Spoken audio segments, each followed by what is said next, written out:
So guys, market में आप किसी भी स्टॉक या किसी भी कंपनी पे इन्वेस्ट करने जाते हैं तो आपके दिमाग में एक सवाल आता है, कंपनी के फंडामेंटल्स।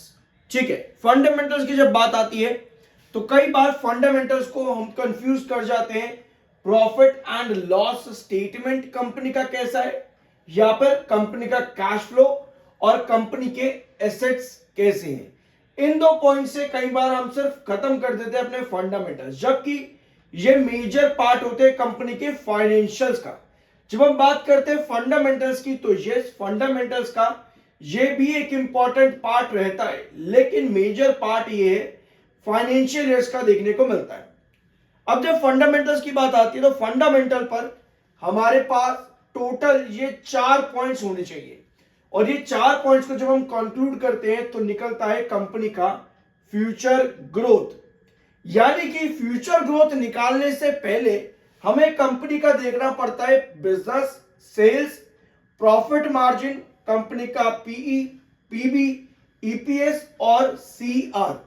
ये सभी पॉइंट जब आप देखते हो किसी भी कंपनी के फंडामेंटल्स पर, तब आप पास्ट की तरफ कंपनी का देखते हो कि कंपनी पास्ट में कैसा परफॉर्म करके गई है।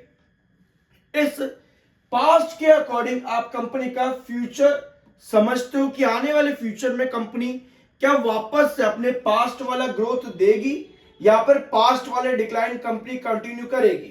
किस तरह का कंपनी आगे काम करेगी वो आपको बताते हैं कंपनी के फंडामेंटल्स। इन सभी पॉइंट्स को इवैल्यूएट करके हम मार्केट में इन्वेस्ट करते हैं या फिर अपने डिसीजंस इवैल्यूएट करते हैं।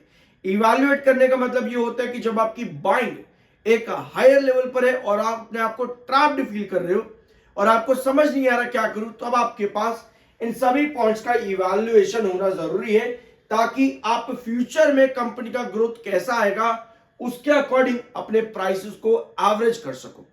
एवरेज की स्ट्रैटेजी, एप्रोप्रिएट स्ट्रैटेजी जो निकलती है वो इन ही 4-5 मेजर पॉइंट से निकल करके आती है। लेकिन फंडामेंटल सिर्फ इतने ही पॉइंट्स पर खत्म नहीं हो जाते। फंडामेंटल्स डिस्कस करने के लिए और भी मेजर पॉइंट्स लगते हैं, जैसे कंपनी का डेट कैसा है, कंपनी का वर्किंग कैपिटल कैसा चल रहा है, और भी बहुत से पॉइंट्स है, कंपनी का आरओई, आरओसी, ये सब पॉइंट्स को इवैल्यूएट आप करते हो। लेकिन जो मेजर पॉइंट्स, जो मेजर फोकस रहता है वो इन्हीं पॉइंट्स पर होना चाहिए। लेकिन आप कहोगे कई बार क्या होता है ना, कंपनी के फंडामेंटल अच्छे होते हैं बट स्टिल स्टॉक क्रैश कर जाता है। अब ऐसा क्यों होता है? क्रैश करने के पीछे होता है या तो आपका मार्केट, या फिर उस सेक्टर या उस कंपनी से रिलेटेड कोई नेगेटिव न्यूज, या फिर उस कंपनी का चार्ट, या फिर उसके टेक्निकल। यानी अभी तक आप इस 1 मिनट की वीडियो में क्या समझे कि मार्केट में बहुत सी चीजें जिनको हमें टाइमली इवैल्यूएट करना पड़ता है अगर हम लॉन्ग टर्म के लिए जा रहे हैं। अगर आप शॉर्ट टर्म के लिए जा रहे हो तो आपको मार्केट में न्यूज, चार्ट और टेक्निकल के बारे में मालूम होना चाहिए। शॉर्ट टर्म में मेजर ये 3 पॉइंट्स आपके काम करते हैं, और लॉन्ग टर्म में कंपनी का पूरा फाइनेंशियल, फंडामेंटल, इन सब चीजों को इवैल्यूएट किया जाता है। ठीक है, अब समझते हैं कि कैसे इन सभी पॉइंट्स को हम समझे। पहले तो यहां पर ये देखो, जब हम इन सब पॉइंट्स को इवैल्यूएट नहीं करते तो सेबी की रिपोर्ट्स कहती है कि मार्केट में ट्रेडर हो या पर इन्वेस्टर हो, रिटेल ट्रेडर या पर रिटेल इन्वेस्टर 91% तो ट्रेडर है जो कि इक्विटी डेरिवेटिव के अंदर नुकसान खाता है। इंडिया में रिटेलर 91% इंडिविजुअल रिटेल ट्रेडर जो है वो नुकसान खाता है, यानी कि लॉसेस लेता है। यहां पर देखो, और ये लॉसेस कंपनी में, सॉरी कंपनी के नहीं, लॉसेस रिटेल इन्वेस्टर्स का जो है लगातार बढ़ता चला जा रहा है। क्यों? क्योंकि रिटेल इन्वेस्टर एक जगह पर लॉस खा करके रुकता नहीं, वो कहता है रुक जाओ और बढ़िया होगा, तो कहीं बढ़िया हो भी जाता है, फिर बाद में वापस से एक ट्रेड उसका नुकसान में आ जाता है। इस तरह से जब स्पेक्युलेटिव ट्रेडिंग होती है या फिर स्पेक्युलेटिव इन्वेस्टमेंट होती है, उसी चीज को सेबी ने यहां पर मना किया है कि यह काम रिटेलर को नहीं करना चाहिए। इसीलिए इवैल्यूएशन, जिस पॉइंट्स को भी हम यहां पर डिस्कस करने वाले हैं, इनका जरूरी होता है। जब आप ट्रेडिंग करते हो तो आपको कंपनी के चार्ट्स और टेक्निकल्स मालूम होने चाहिए। जब आप इन्वेस्टमेंट कर रहे हो तो वो पॉइंट्स जो भी हमने यहां पर रखे हुए हैं। ठीक है, अब ये एक कंपनी है जिसका की मार्केट कैप 10,000 करोड़ के ऊपर का है, और स्टॉक का पीई आपको 171 का नजर आ रहा होगा। अब 171 का पीई रेशियो जो है ये आपको बताता है कंपनी ओवर वैल्यूड है, लेकिन क्या हमेशा एक हायर पीई रेशियो आपको यही बताता है कि कंपनी ओवर वैल्यूड है? वेयर एज इसके दो पॉइंट आते हैं। पहला कि कंपनी ओवर वैल्यूड है, दूसरा ये आपको बताता है कि हायर प्राइस पर भी इन्वेस्टर्स कंपनी में इन्वेस्ट करने के लिए रेडी हैं। ये दो चीजें आपको बताता है, लेकिन अकेले पीई रेशियो से तो हम अपने डिसीजंस नहीं लेते हैं। इसी वजह से हम आते हैं आगे, जहां पर कंपनी का करंट रेशियो देखने को मिलता है जो कि है 7.15 का। अब 7.15 का सीआर आपको क्या बताता है? 7.15 का सीआर आपको बताता है कंपनी के जो एसेट्स हैं उन एसेट्स को कंपनी बहुत अच्छे से यूटिलाइज कर पा रही है। यानी कि अगर हम मोटा मोटी समझे तो अगर कंपनी का एक नुकसान है तो उस पर कंपनी के 7 फायदे भी हैं। यानी अगर कंपनी 1 रुपए का लोन ले रही है तो कंपनी के पास 7 रुपए हैं उस लोन को चुकाने के लिए भी। समझ लो इस चीज को। तो हायर करंट रेशियो आपको कंपनी की हेल्थ के बारे में बताता है, वेयर एज कंपनी का रेशियो 1 पॉइंट के नीचे जितना होगा, 1 पॉइंट के नीचे जितना होगा, वो कंपनी में उतने ही रिस्क फैक्टर भी बताता है। ठीक है, तो ये होता है करंट रेशियो।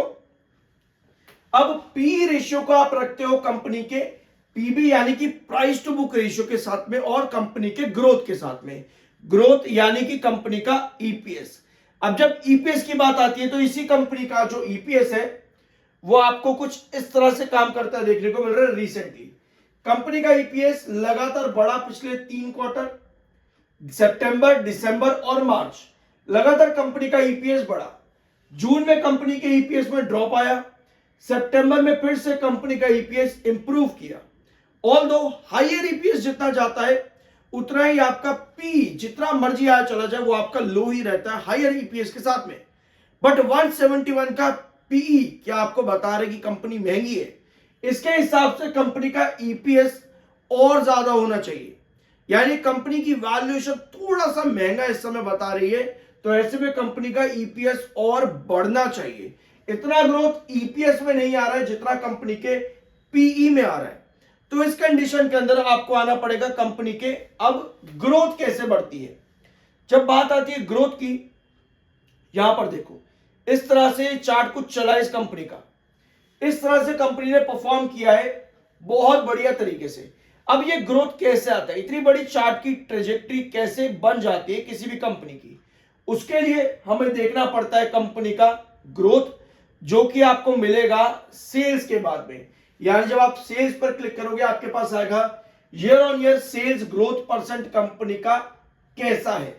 अब अगर हम यहां कंपनी का ग्रोथ देखेंगे तो आपको नजर आएगा कि कंपनी 36, 16, 28, 12, -21, -7, उसके बाद कंपनी का ग्रोथ फिर से बढ़ता है 59, 25%, 30%, 27%, फिर एक क्वार्टर कंपनी ने माइनस ग्रोथ दी और फिर 2 क्वार्टर लगातार कंपनी ने बढ़िया इंप्रूवमेंट दिया।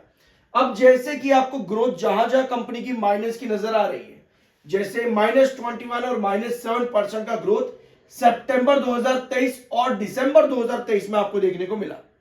अब इन दोनों पॉइंट्स को आप रखोगे 2023 के चार्ट पे, जैसा हम इस चार्ट को कर लेते हैं अभी 3 साल के लिए। ठीक है, यहां कंपनी ने क्या किया, सितंबर और दिसंबर में कंपनी क्या कर रही थी, कंपनी का चार्ट आपको दिखेगा फ्लैट, या लगभग कंपनी का चार्ट आपको फ्लैट नजर आ रहा है क्योंकि कंपनी का नेगेटिव ग्रोथ चला। अब जब कंपनी ने ये बड़े रिटर्न देने स्टार्ट करे तब कंपनी का ग्रोथ नेगेटिव से पॉजिटिव में आना शुरू हुआ। कंपनी का ग्रोथ मार्च के अंदर 59% पॉजिटिव आया, फिर थोड़ा सा डिप आया तो कंपनी आपको जून 2024 में क्या करती देखने को मिल रही है, फ्लैट जाती देखने को मिल रही है। मार्च में कंपनी का प्रॉफिट मतलब मार्जिन नहीं, कंपनी का ग्रोथ जो है वो बहुत अच्छे से बढ़ा, फिर जैसे ही कंपनी का ग्रोथ थोड़ा सा कम हुआ कंपनी फ्लैट जाने लगी, फिर 2025 में कंपनी का ग्रोथ फिर से इंक्रीज हुआ, जैसा आप यहां पर देख सकते हो कंपनी का ग्रोथ फिर से बड़ा इंप्रूव हुआ 47 और 91%। तो चार्ट पर भी आपको एक बड़ा मूव देखने को मिला, यानी कि हायर ग्रोथ परसेंटेज कंपनी की जैसे जैसे बढ़ती है वैसे वैसे चार्ट पर भी आपको तेजी देखने को मिलती है। बट कई बार क्या होता है, इसका नेगेटिव हो जाता है, इसका उल्टा हो जाता है। रिसेंटली आपके पास कई सारी कंपनीज आ रही हैं ऐसी जो कि एक अच्छे ग्रोथ के बावजूद भी क्रैश हो रही हैं। उसके पीछे रीजन होते हैं जो भी आपने यहां पर स्क्रीन पर देखे भी। इतना कुछ बढ़िया होने के बावजूद भी मार्केट या फिर न्यूज, ये दो चीजें तो अपना गेम खेलेंगी ही खेलेंगी, ठीक है, या चार्ट या फिर टेक्निकल। लेकिन जब बात आती है लॉन्ग टर्म की, तब हमको यह देखना है कि कंपनी क्या फ्यूचर ग्रोथ दे सकती है, क्योंकि चार्ट, टेक्निकल, मार्केट या न्यूज किसी भी स्टॉक को एक पर्टिकुलर टाइम तक गिरा सकता है। अगर उसके ये सभी पॉइंट्स पॉजिटिव है तो एक पर्टिकुलर टाइम तक ही गिरा पाएगा उस कंपनी के स्टॉक को। लेकिन जब बाकी पॉइंट्स पॉजिटिव है तो कंपनी अल्टीमेटली एक लॉन्ग टर्म के अंदर ग्रोथ करेगी। इसलिए वीडियो की शुरुआत में मैंने आपको बताया इवैल्यूएशन में यही सारे पॉइंट्स आपके कैलकुलेट होते हैं कि अगर मार्केट में क्रैश आ भी गया, आपकी न्यूज नेगेटिव आ भी गई, चार्ट फेल हो गया या चार्ट बेयरिश मोमेंटम दिखा रही है, टेक्निकल बेयरिश मोमेंटम दिखा रहा है, उसके बाद में आपका इवैल्यूएशन इन सभी पॉइंट्स के ऊपर रहना चाहिए। इसको कहते हैं सही रिसर्च और सही एनालिसिस। अब आते हैं आपके अगले पॉइंट पर। ठीक है, आपने देखा कंपनी का ग्रोथ बढ़िया हुआ लेकिन कंपनी में कोई नेगेटिव न्यूज नहीं थी, तो आपको चार्ट पर वो तेजी दिखी भी। अब आप चाहते हो आने वाले अच्छा इतनी तेजी बन गई स्टॉक के अंदर, अब ऐसा तो है नहीं जिंदगी भर भागता रहेगा, तो यस उसके टेक्निकल्स, उसके चार्ट्स उसका फायदा उठाएंगे टाइम टू टाइम। लेकिन अगर कंपनी में कुछ नेगेटिव नहीं आता, कंपनी का ग्रोथ और इंप्रूव करता है, तो वो चार्ट भी आपको और इंप्रूव होता देखने को मिलेगा। For example December quarter company कैसा परफॉर्म करती है, हमें यह जानना है। तो इसके लिए हम क्या करते हैं, इसके लिए हम कंपनी का पास्ट देखते हैं। जैसे यहां देखो कंपनी का पास्ट क्या बता रहा है, दिसंबर क्वार्टर थोड़ा सा वीक देखने को मिलता है 2022 में। 2023 में कंपनी ने इंप्रूव करा, 2024 में भी कंपनी ने इंप्रूव करा। अब 2025 दिसंबर हमारे पास आने वाला है जहां ऑलरेडी कंपनी ने एक बड़ा बेंचमार्क क्रिएट करा है सितंबर के अंदर, जिसकी वजह से ईयर ऑन ईयर बेसिस पर कंपनी का जो रेवेन्यू ग्रोथ था वो 91% था। तो अगर दिसंबर क्वार्टर पिछले 3 में से 2 साल आपको बता रहे हैं कि कंपनी बढ़िया परफॉर्म करती है, इसका मतलब यह कि हम हाई पॉसिबिलिटी लेकर चल सकते हैं कि कंपनी फिर से 90 करोड़ के ऊपर का रेवेन्यू दे दे। तो ऐसे में अगर कंपनी 90 करोड़ के ऊपर का रेवेन्यू देती है तो कंपनी का रेवेन्यू कितना इंप्रूव होगा, यहां पर क्या वापस से कंपनी 91% के ऊपर का रेवेन्यू ग्रोथ देगी। अगर ये ग्रोथ कंपनी का बढ़ता है तो चार्ट आपको टेक्निकल बेसिस पर करेक्शन देने के बाद में वापस से ब्रेकआउट की तरफ जाता है। बट अगर ये ग्रोथ गिरा तो चार्ट भी आपको टेक्निकल्स करेक्ट होने के और बाद में और गिरावट भी शो करेगा, जैसे आपको हर माइनस ग्रोथ पर देखने को मिला कि कंपनी या तो फ्लैट चली या फिर गिरावट देखने को मिली। जैसे यहां पर अल्टीमेटली टेक्निकल्स कंपनी को उठाते हैं एक अच्छी ग्रोथ के बाद में, और बेयरिश टेक्निकल उस अच्छी ग्रोथ के बाद में करेक्ट होते हैं। फिर अच्छी ग्रोथ है तो कंपनी वापस से रिबाउंड करेगी, जिस तरह से कंपनी ने यहां पर अभी तक किया है। तो दिसंबर क्वार्टर जब भी आपका आता है, उसके बाद अगर आप और लॉन्ग टर्म जाना चाहते हो तो आपको यह देखना पड़ेगा कि आने वाले क्वार्टर्स कंपनी परफॉर्म कैसा करेगी। कंपनी लगातार ग्रोथ देती है तो यस आपको चार्ट पर भी वो ग्रोथ मिलती रहेगी। तो ये होता है कंपनी का ईपीएस, पीबी और पीई रेशियो। यूजुअली पीई और प्राइस टू बुक रेशियो जो होता है वो कंपनी के ईपीएस के कम होना चाहिए। मतलब ऐसा नहीं है कि 171 का पीई बहुत हाई है या फिर ईपीएस जो आपका है वो बहुत कम है, उसके कंपैरिजन में ग्रोथ ज्यादा मैटर करती है। भले ही कई बार आप देखते हो कई कंपनी हायर पीई के बावजूद भी बढ़िया रिटर्न दे रही है, क्योंकि वहां पे ग्रोथ कंपनी का ज्यादा है। अभी आपने कंपनी का करंट रेशियो भी देखा, जो कि कंपनी के एसेट्स को बताते हैं कंपनी उसको अच्छे से यूटिलाइज कर पा रही है। तो बहुत फैक्टर्स मैटर करते हैं कि किस तरह से आगे कंपनी चलने वाली है। ठीक है, इसके अलावा अगर आप फाइनेंशियल ईयर पर भी देखोगे तो कंपनी का ग्रोथ यहां पे कैसा है, तो यहां पर कंपनी का ग्रोथ आपको 2023 से बढ़ता देखने को मिला, 2023 से। उसके पहले कंपनी बीच बीच में कई नेगेटिव ग्रोथ दे रही थी, जैसे 2015 में पॉजिटिव ग्रोथ, 2016-17 यहां पॉजिटिव ग्रोथ, बीच में नेगेटिव ग्रोथ आई, बीच में 2020 बढ़िया कंपनी का परफॉर्मेंस गया, फिर 2 नेगेटिव ग्रोथ, फिर अच्छी ग्रोथ, फिर 3 फाइनेंशियल ईयर से कंपनी बढ़िया ग्रोथ दे रही है। अब आने वाले फाइनेंशियल ईयर कंपनी का बता रहा है कि कंपनी की ग्रोथ और इंप्रूव होगी, क्योंकि मिड फाइनेंशियल ईयर में कंपनी का रेवेन्यू काफी बढ़िया इंप्रूव हुआ है। तो ये फैक्टर है कि फाइनेंशियल ईयर्स के बेसिस पर कंपनी आगे कैसा परफॉर्म करेगी।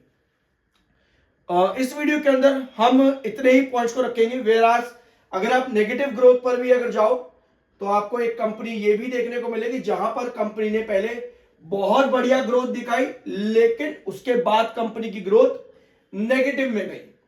2 क्वार्टर लगातार कंपनी ने नेगेटिव दिए और 1 क्वार्टर कंपनी का ग्रोथ डिप पर गया। तो ऐसे में आपको चार्ट भी कुछ ऐसा ही दिखाएगा। कंपनी की ग्रोथ बढ़ी तो तेजी, ग्रोथ नहीं आई तो भैया गिरावट।